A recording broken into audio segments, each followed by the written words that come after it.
Welcome back, everybody. Derrick Soo, your East Oakland advocate. Well, we're in the kitchen for Thanksgiving. We're making the stuffing for Thanksgiving Day. And the stuffing I'm going to make today is apple and sausage. It's a real apples right here.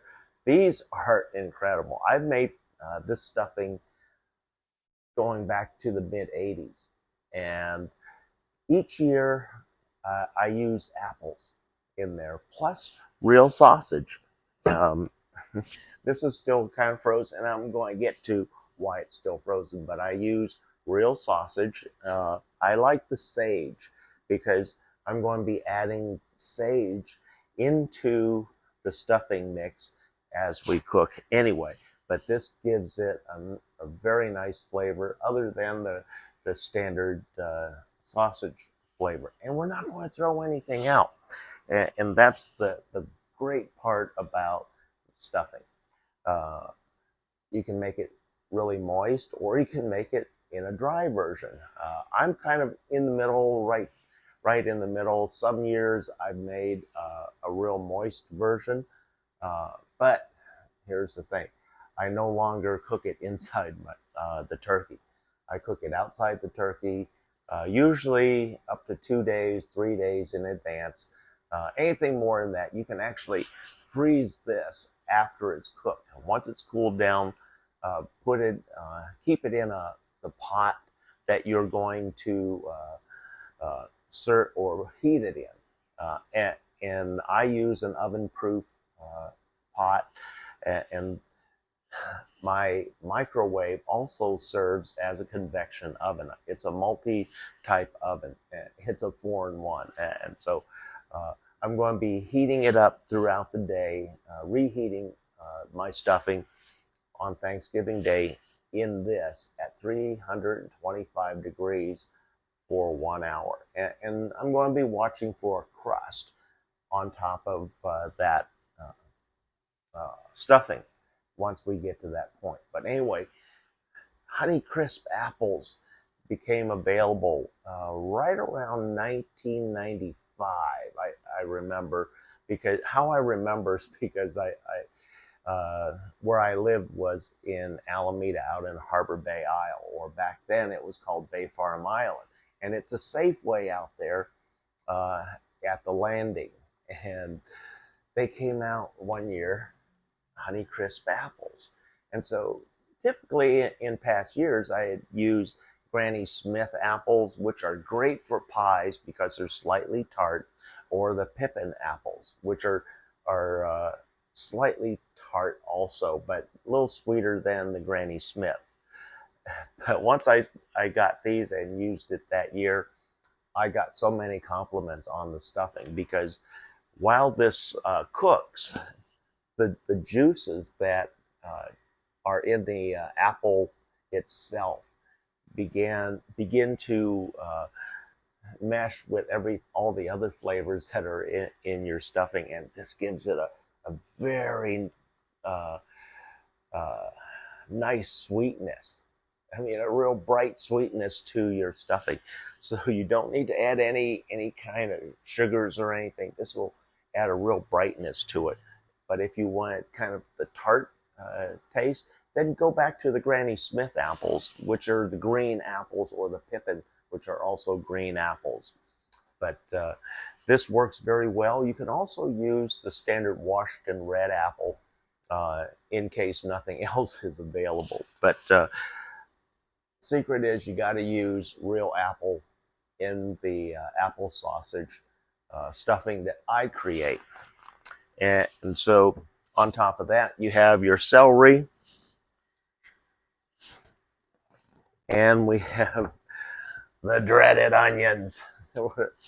uh, yeah, I hated chopping the onions. My previous wife, she always gave me this duty to chop onions, and so I got a food processor, and food processors do a good job as long as you set it up right and you know what you're doing.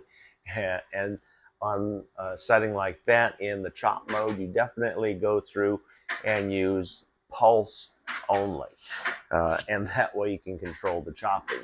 But I found something even easier.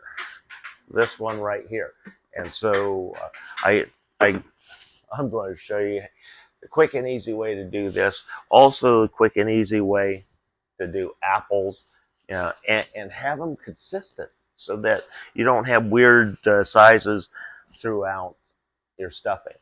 And then we finally going to do mix it. I just prefer a standard herb stuffing mix. This one works just fine. This one's an organic traditional stuffing mix, chicken flavor. And to add some moisture, if you need to add moisture, a little bit of chicken broth. But I have real chicken stock from when I was cooking, boiling chicken, and made my own stock. And so we're going to use that. But for those of you in the store, this works just fine. Chicken broth at the grocery store works just fine. So we're going to go ahead and get started. First thing we're going to do, number one, we're going to cut the apples. We're going to start with the apples because we don't want the apples to become oniony, because we're going to cut them in the same cutter, but we're going once we get it all cut, we're going to put it in separate bowls. But we're going to look at the blade. We got a good blade right now, but we're going to change that blade to a different blade. So we'll be right back in a moment. Okay, this is what I had in the chopper previously. It's pretty fine. It works great for onions, but I wanted something a little coarser, and so I'm going to change it out to this. This is much more coarse. You can see that it's squares, so we're just going to pop this right in, and that's ready. So set things aside. Most important thing, have a really sharp knife. I like mine razor sharp, and I keep electric knife sharpener handy. And it's nice once you get your knives to a nice sharp point. All you have to do before use is a light touch up before cutting. And so we're just going to go ahead. You see, just like that, there's a little bit of core in there. We're going to get that out. And then the same thing. And we're just going to use a spoon, dig out the seeds.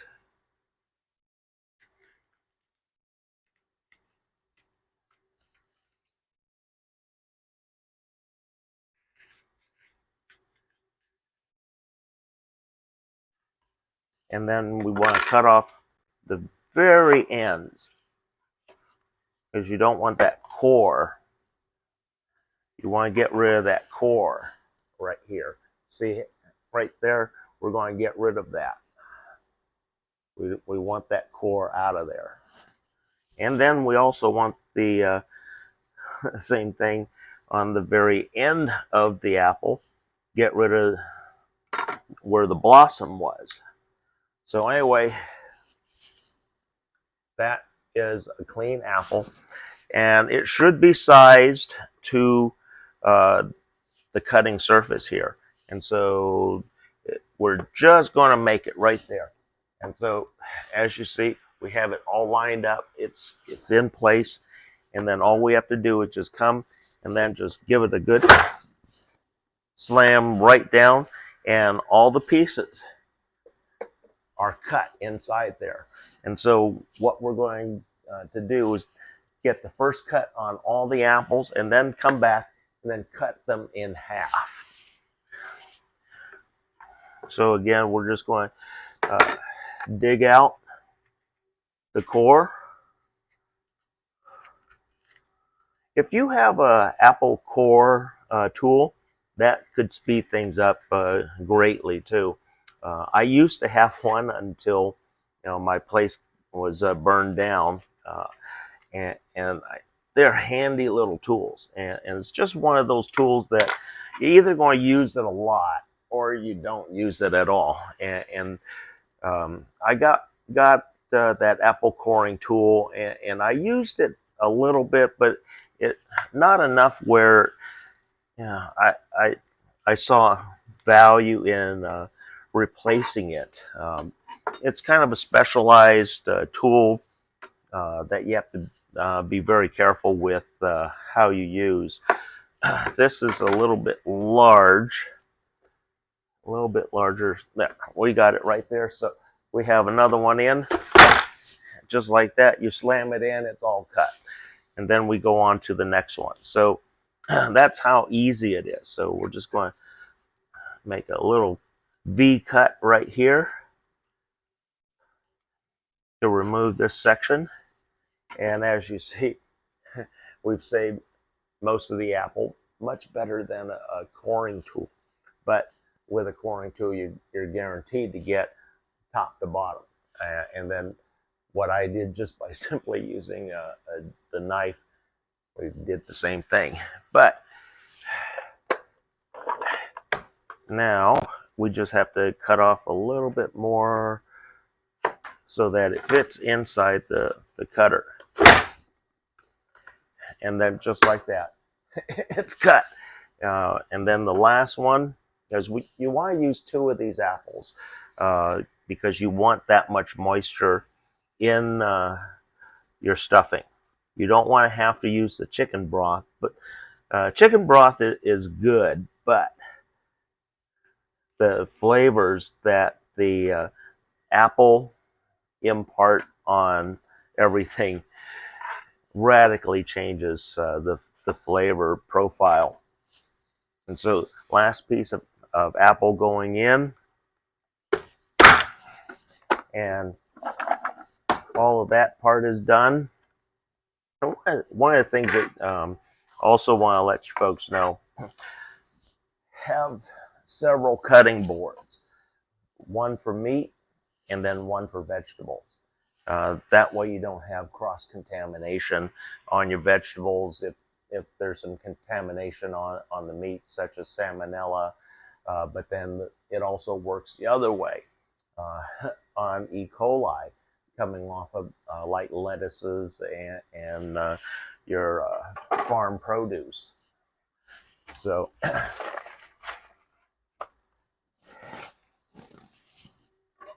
always keep a garbage can handy, keep your knife handy, keep work rags available, work with clean tools as much as possible. So anyway, we got the apples. What we want to do now, the sizes are all over the place because of this apple itself, but they're actually not that bad because the apples were kind of small. I'm used to working with Granny Smith, which are much bigger. Is one of the things you got to remember when in the cooking process. All of this apple is really going to shrink down because it's losing its moisture, it's departing, it's imparting its flavor profiles into everything else, especially the stuffing mix. So this is really good. So we need the container to do our onions next. So what we're going to do, we're just going to put all the apples right into a bowl and for holding for the moment. And you don't want to wait too long on apples because they do brown up. But since they're being cooked, it doesn't matter too terribly much.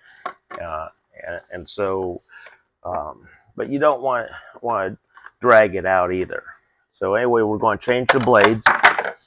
We take the large coarse out of there, and now we're going to put the fine. And this works really well on onions.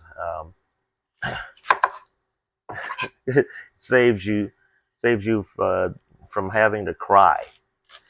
That was one of the things I always hated about doing onions. My ex-wife, she made me do the onion portion whenever we did the stuffing, and so I was on onion duties. One of the tricks that I used back in the day was that I was a swimmer. I did a lot of swimming, and so I had uh, eye goggles, the swimming eye goggles. And so I started using eye goggles, the individual eye goggle pieces, when I was chopping onions, and so that the smells, the VOCs that come off of the onion itself uh, don't affect my eyes. I can smell it, but it's not getting in my eyes. So anyway, onion here, onion slightly large. We're just going to cut a portion off because we still want to chop it, and just like we did with the apples, we just put it inside, slam, bam, everything's done. No tears. That's the best part. And so we're going to put the other piece of onion in here, slam them down. Then we go to the last piece of onion. I usually like to use 2 onions in my stuffing. 2 yellow onions are usually sufficient.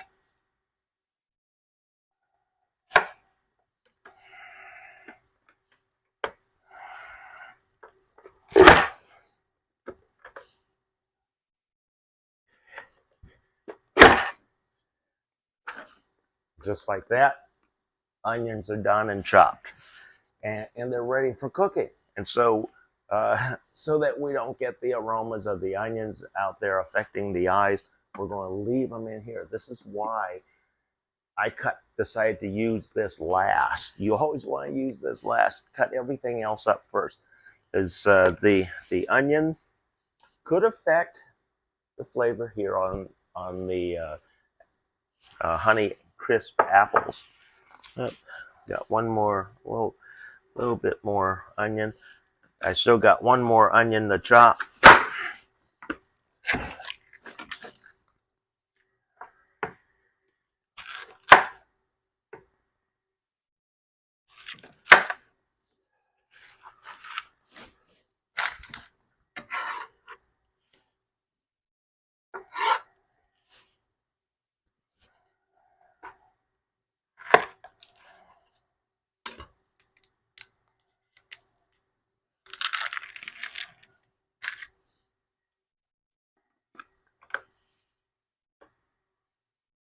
Close enough right there.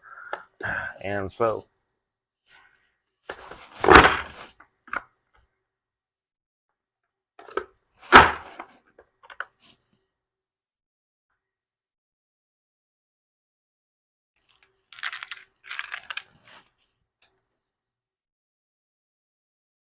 you don't want any of the brown because on in your mix. It doesn't look good, and it's kind of chewy. So you want to stay away from the brown portion. But anyway, this is completes the second onion.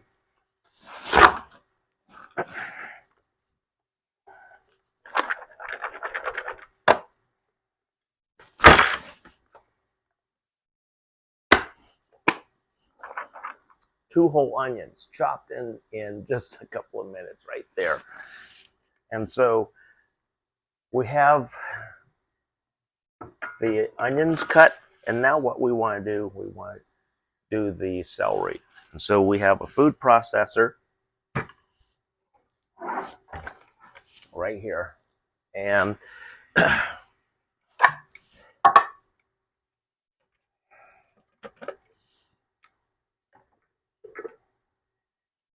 use the slice portion if you have a food processor. You don't have to have a big fancy one. In fact, there were times when I was newly divorced, my food processor that I bought was a very low cost Black & Decker. I think it only ran me about $30 or $40 back then. So you can get a food processor pretty cheap, and it can save you a lot of time on chopping, as you'll see. You just put that in, load the top back on. What we're going to do, we're going to clean the celery up. We don't want the bottom here, so that's one of the first things we're going to do is cut the base off. Then we're going to go over to the sink, wash this up, and then come back and run it through the food processor. Okay, we've got all the celery stalks cleaned out. Cut the base off, the center, and what you want to do is make sure that you clean all the centers out, all the dirt that may have accumulated inside of the celery. So that's one of the things, the advantages of my new aquaculture, or the vertical farming that we're doing as part of the aquaculture project. Be able to grow celery in hydroponics, and so no dirt, and you can pick it fresh with the roots still on it. So that's what's coming up in my project that we're working on here. But anyway, back to cooking. We have the food processor all set up, and this speeds up all the cutting and chopping. Some folks ask, do you use the leaves? Yeah, that's where the flavor is. My wife and I, we always included that in our stuffing. And by the time it cooks down, nobody even notices it's there. But the flavors that are inside the leaves is incredible, and imparts really nice celery flavor to your stuffing. But anyway, put as many celery stalks as you can inside the food processor, and do not ever put your fingers inside that. No, because bad things happen. And so anyway, we're just going to use chop and then pulse. Oops, turn it on first. Chop.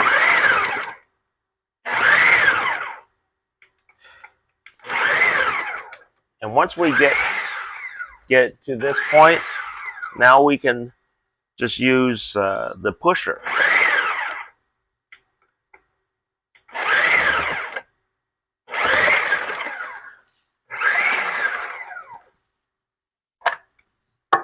And as you see, everything's chopped to a consistent size. Then we just add the last pieces along with the leaves.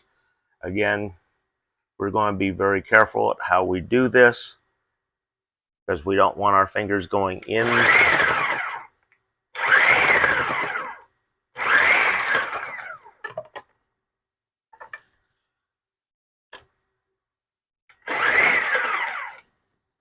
All done.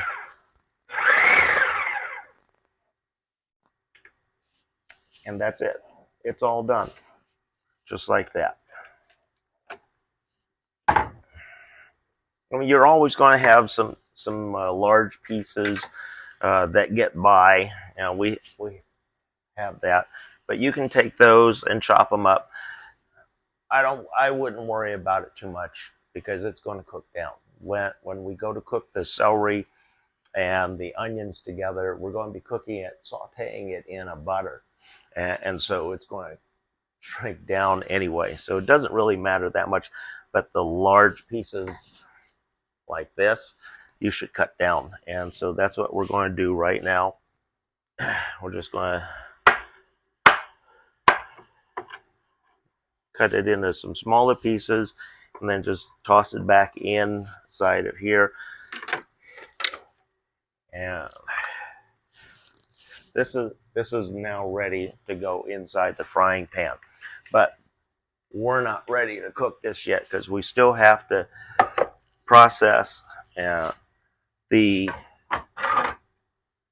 sausage, the Jimmy Dean sausage.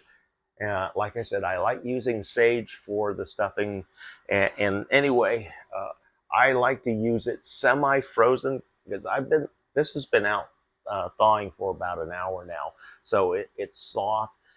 The reason why I like to do that, I want to cut it into smaller pieces because it cooks quicker, and you're able to break down the sausage into the micro pieces that you want rather than the big chunks. And so, again, we want to work with clean board. I have a specific board, a specific size that I like to use for meats, especially small meats like this. And I like to use a heavier bladed knife, like a butcher cleaver. And so, again, keep them sharp. Then, because the most dangerous tool in the kitchen is a dull knife. You see how quick and easy this knife went right through, and I mean, very little effort, very little effort. When it's semi-soft and you got good sharp edges, it cuts very easily. And you see it cuts even the plastic on the bottom. So I'm cutting these about half-inch thick, pretty consistently, uh, and it's a good size when we go to cook. And we're going to be cooking this in the wok first because we're going to use the fats and the juices from that cookout rendered down from the cooking meat. It's going to be going into the onions, the celery. We're not going to cook the apple in there. We're going to mix the apple in uncooked. That way, we don't get the flavors just evaporating very quickly because we're going to go into the freezing process. And so I don't want I'm going to put it in the freezer until Thursday morning. Take it out Thursday morning, put it into my oven at 325 for 1 hour to reheat and serve. I'm going to serve around 2 o'clock here. And it's myself and my staff. And my staff is enjoying this because they get the easy part, the eating and enjoying. And I tell them, yeah, just bring dessert. That's all it is. I'm doing all the hard part. I've got turkey with the fixings and everything. The dinner rolls are going to be the Hawaiian sweet rolls, which everybody loves it and is a crowd favorite. So anyway, we're going to preheat, start heating the wok.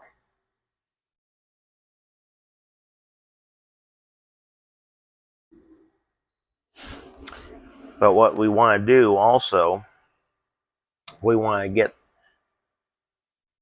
all the plastic off of the meat.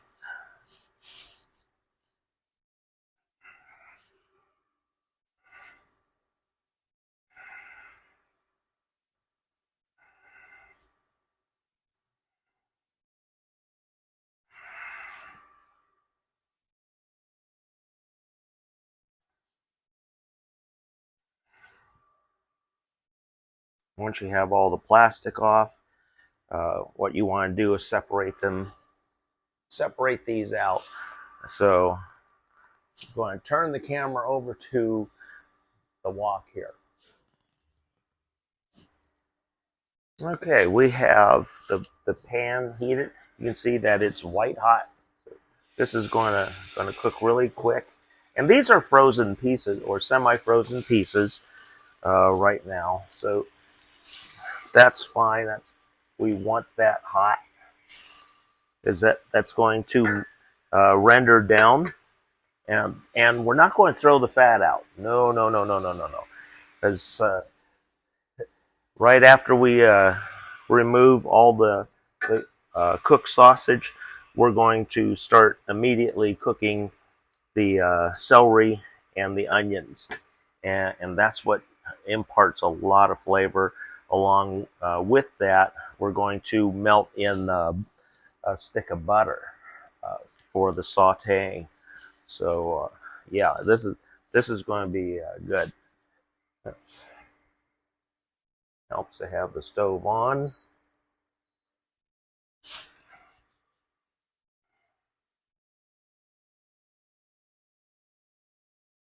So anyway, cooking the sausage will just take a few minutes here, um, but I like doing it this way,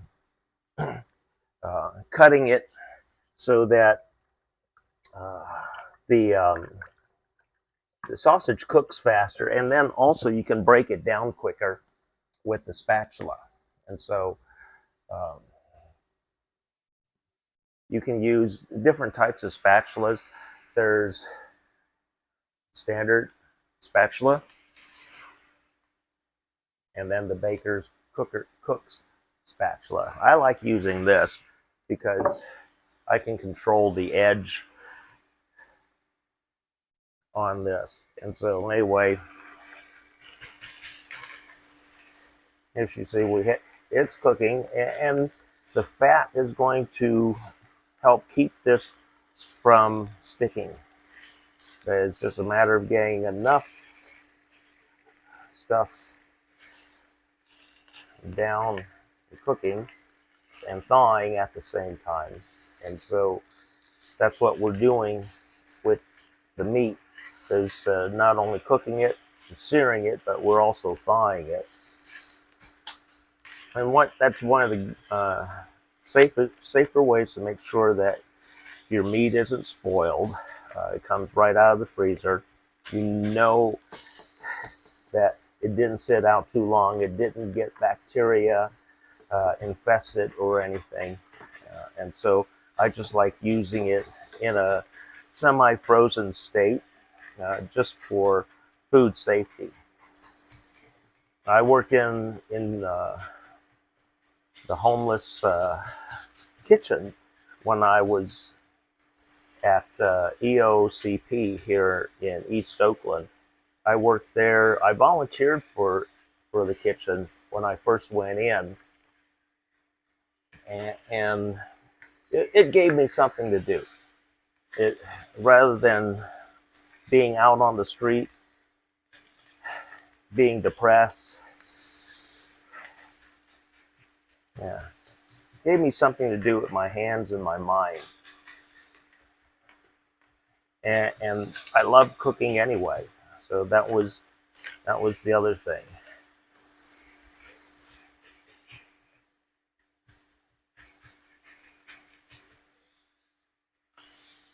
And we're going to turn this down because we're starting to get some sticking here and not rendering much of the fat.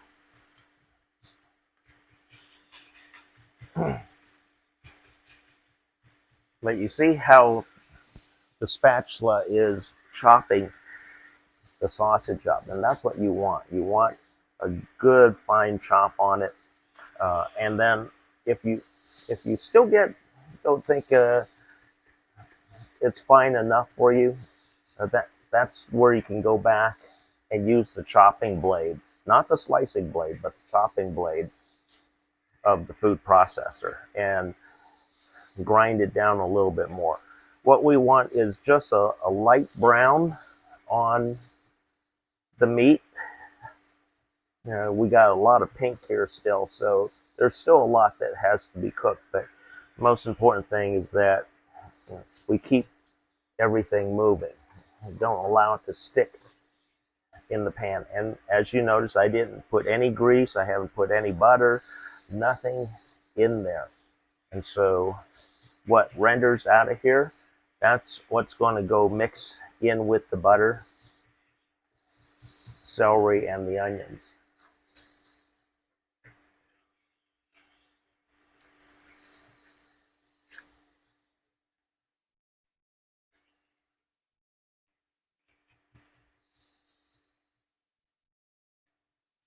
So we're almost ready here. There's still some pink, but that's not too bad. We do want to get some more brown, so we're going to let it brown up a bit here.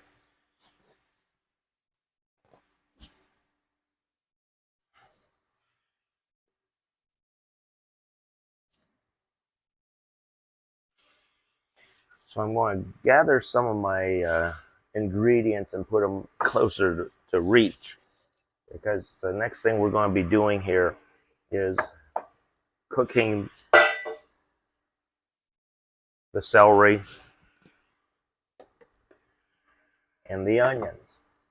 But we also want to saute it in a stick of butter. And I say a full stick of butter because that's going to be the moisture that really gives a lot of flavor, imparts a lot of flavor into your stuffing. Makes the sausage very rich and flavorful.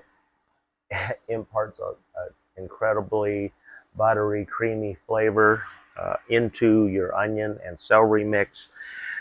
Then you add the sweetness of the Honeycrisp apples. And then on top of that, we're still going to add in our ground thyme, our sage, and our rosemary when we get to that portion of the cooking. These right here. And on the rosemary, some of you have an option. As you see, it's pretty coarse. You can run that through a coffee grinder to really grind it up into a finer powder to match up with the sage. As you see, sage has some coarseness to it, but it's very, very fluffy. And same thing with the ground thyme. Ground thyme is like a dust. So now we should have, yeah, that's browned up nicely. That's exactly what we wanted. We want to do that a little bit more, and we're starting to render some fat out of there, and that's good. That's what we want. And this is not one of the most powerful induction stoves. Some of the more the home and commercial duty induction stoves that here in California we're all going to be moving away from gas and then to electric, full electrification of your home, and that's going to include your cooktop. Induction cooking is the closest you can come to having a gas stove in the modern age. They're quick. They work on magnetic resonance, so there's no heat that comes off of the top. It's all magnetics, and it does take some special pots and pans. And the thing is, there's a lot of safety built into this, so that's really good. Right now, that's good for the meat. What we're going to do, we're going to put it into a separate bowl.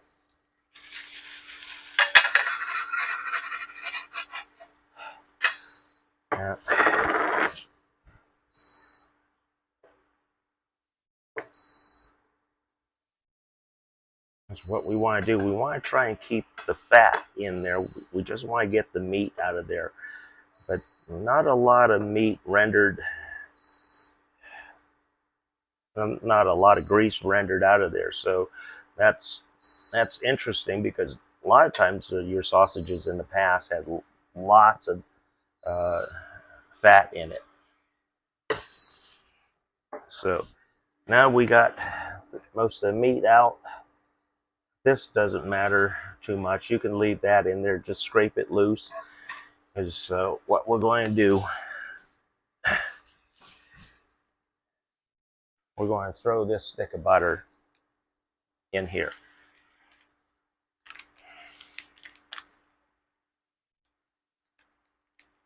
Or the other thing that you could do, which is what I've done in the past, just use the microwave. Put this in a microwavable cup and melt it down. And then this way you could kind of start cooking, dry cooking the onions. And we're going to start the onions because they have a lot of moisture and they need the most time for cooking down. The celery goes pretty quick. Celery, you just want to kind of blanch it in the cooking process here. But the onions, you really want to get the caramelization uh, of the sugars that are inside the onion. And so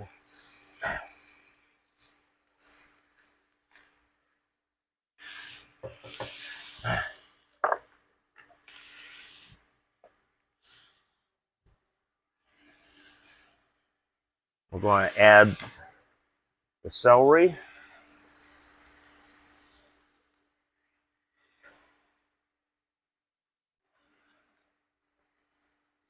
This will start steaming down.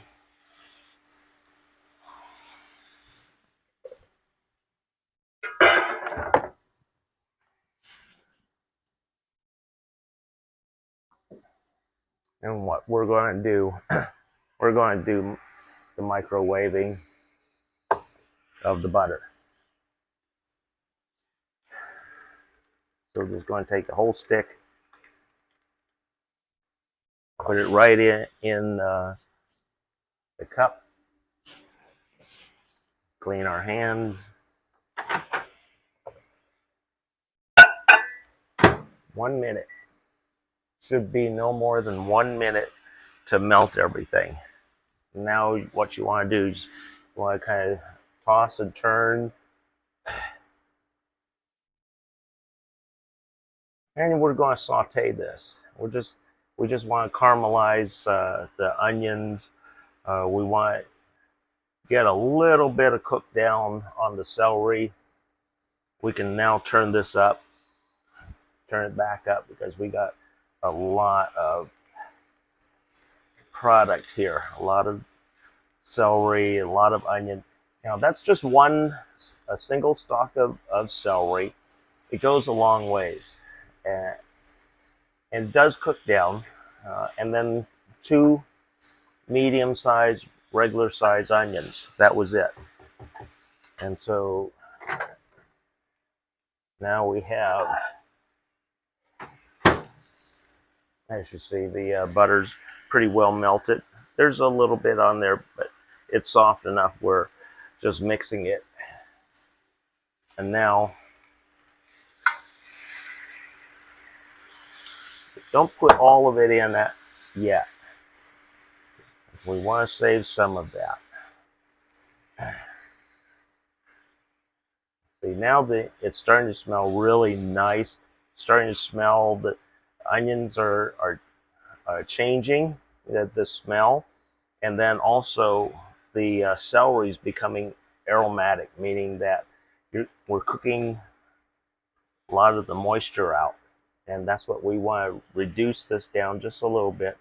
But this is also the time where we are going to add in our herbs. So what I'm going to do, we're going to shake in our sage. And we don't want to just drown it. Now we'll have to open the other end. We don't want to drown it, but we do want about a teaspoon of sage.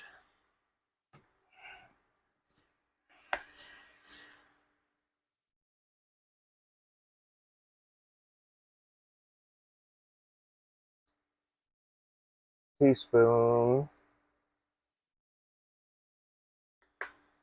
of ground thyme.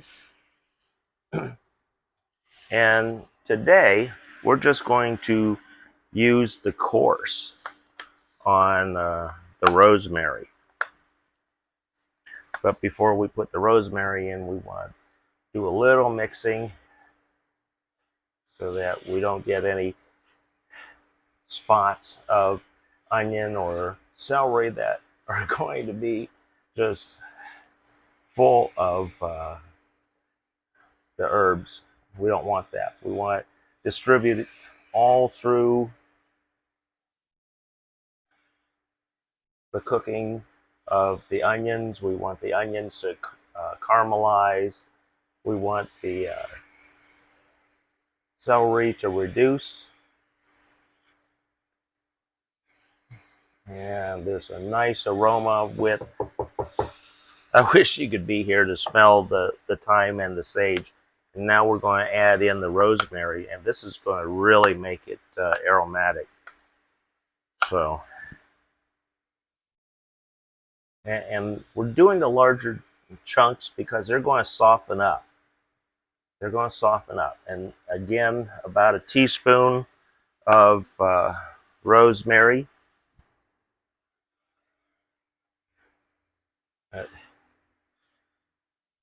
One of the things that you probably have noticed that I haven't added was salt. Have not added salt because I'm relying on simply the salt that washed out, that rendered from the sausage to be enough salt for this base right here. And plus the butter. Uh, unless you buy unsalted butter, uh, I usually buy salted butter, you know, and just for the flavor. So anyway, right now, this is pretty much ready.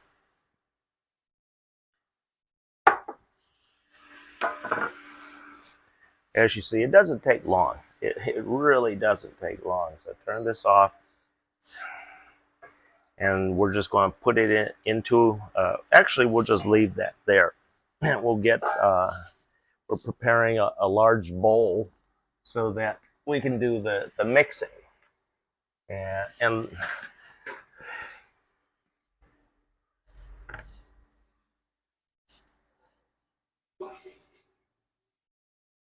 so we're just going to use this really large bowl and put everything in. The first thing that we're going to do, we're going to, where did my scissors go? There we go.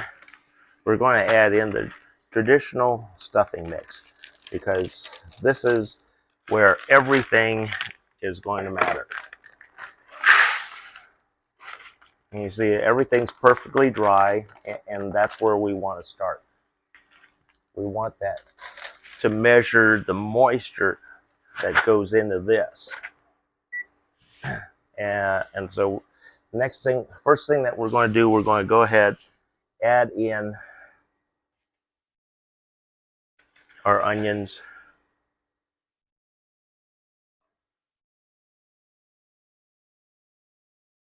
And celery, along with the butter, the herbs, and then the stuffing has herbs also. So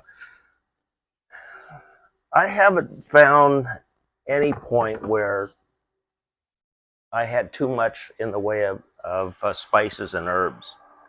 So don't be afraid to use it. You know, to use plenty of thyme, sage, rosemary. That's the pretty typical poultry mix. And you can buy it already mixed, and it'll be labeled poultry mix. Or you can make it up on your own like I do. And see, right now, this is just about perfect because we don't want it too wet. We haven't even added the sausage yet. So we add in the sausage now, and so there's going to be some fat that's going to be absorbed by this stuffing. I mean, it looks really good right now.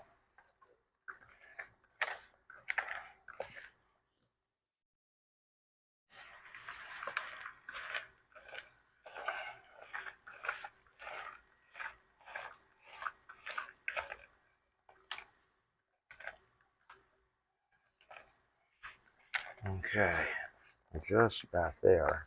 And we've got the meat pretty well distributed throughout the stuffing. And now what we're going to do, we're going to add in the apple cold, just like that. Because when we come back to reheat it on Thursday, this is going to cook down. But in the meantime, it's going to be able to do its magic in the freezer and impart, we're going to, the freezing process is going to bring out some of the water molecules, the moisture from the apple, drying the apple out slightly. But that's a good thing because the moisture, the flavors, I mean, the incredible flavors from the Honeycrisp apple gets imparted into that dry bread stuffing. And then it also imparts that sweetness into the meat, into your onions, into the celery. I mean, it's really nice. It's a nice change from Granny Smith, which is tart. And there are people that like tart stuffing or tart apple in their stuffing. Uh, and I did that for years. And like I said, it was 1995 because it was the last Thanksgiving that we had in Harbor Bay, Isle. Because the following year, 1996, my wife and I, we moved back to Oakland. We moved into Oakland, um, into a condo in the Rose Garden area of Oakland. So anyway, there's the stuffing. And now you have your choice of ways that you can store this. You can put it into a large pot, but make sure it's a pot that you can heat in, like this one. So we're going to put everything into this pot, and then it's going to go into the freezer. And then when Thursday rolls around, Thursday morning, I put it. Well, this pot isn't going to go in there, but it'll be put into a container so that it can be heated up in the oven. In actually with the oven portion, yes, this one can go in there with the oven portion, and I'll put it at 325, and it'll heat for about an hour. And after that, we'll take it out of the microwave or convection oven portion. And the other cooktop that I have, this one, will be on throughout the day, keeping things like gravy and the stuffing, mashed potatoes warm. And then the cooktop will be going throughout the day with pots on it also. And then the turkey roaster, speaking of which, oh yeah, that's ready.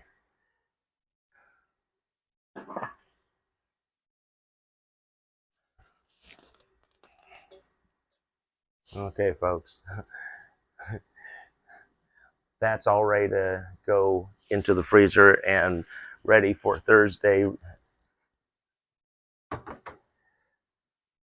Try and make as many things as you can in front. That way you can spend more time with your friends and family, your guests. Uh, Reheating this isn't a bad thing. I mean, it actually becomes more flavorful with time because uh, there's more time that's allowed for the different flavors to blend with the other ingredients of the stuffing and everything else. So thanks for joining me. That's my apple sausage stuffing. Simple and extremely flavorful, and not mushy. Thanks for joining me. Happy Thanksgiving, folks.